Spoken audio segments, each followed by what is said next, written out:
السلام عليكم ورحمة الله وبركاته. ازيكم يا اصحابي؟ عاملين ايه؟ يا رب تكونوا بخير. النهارده جايبه لكم مفرش الترابيزه اللي احنا شايفينه ده.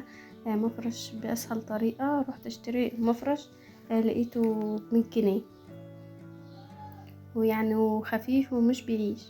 فانا قررت ان انا انفذه في البيت. ان شاء الله الفيديو يعجبكم وتنفذوه. وقبل ما ابدا ما ننساش نضغط على اللايك ونشترك في القناه ونفعل الجرس عشان يوصلكم كل الفيديوهات الجديده.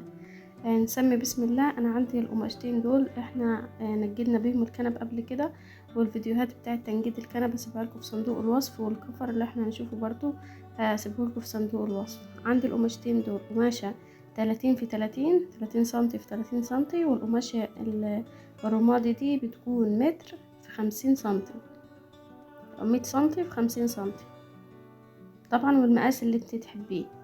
هي ترابيزه عندك تقيسيها وتجيبي اكبر منها يعني، او لو حابه تجيبي على قد المقاس مفيش مشكله. لو عايزه تجيبي اكبر شويه بيكون اكبر 3 سنتي من الجنب ده والجنب ده.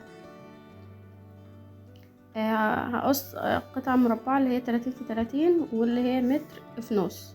وهجيب لو عندي كلفه او عندي خيط مكرميه، اي خيط عندك هنزين بيه هيبقى بالشكل ده. طبعا بأسهل طريقة، ما فيهاش اي تكلفة ولا ما فيهاش اي تعقيد، وسهلة جدا ممكن تعمليها بالإبرة والفتلة.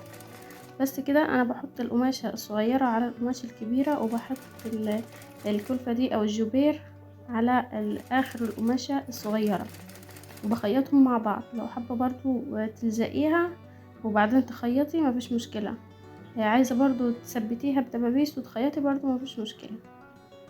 بس كده انا بخيط الجبيرة على القماشة الصغيرة وبخيطها في القماشة الكبيرة زي ما احنا شايفين كده.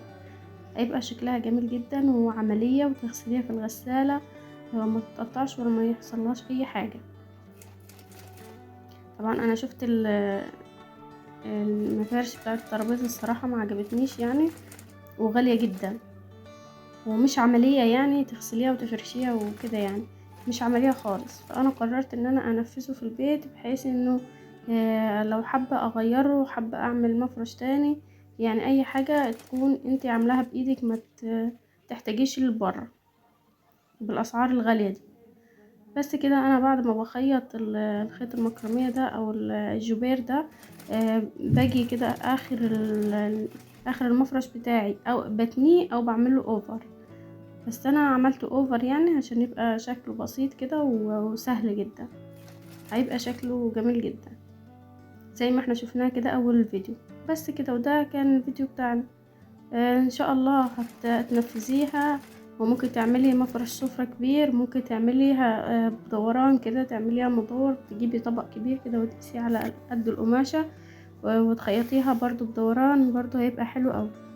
بس كده، وده كان الفيديو بتاعنا النهاردة، فيديو صغير كده وبسيط وسهل جدا. اتمنى تنفذوه، اتمنى تضغطوا لي على اللايك للفيديو لو عجبكم يعني، ولو ما عجبكمش برضو اكتبوا لي في الكومنتات.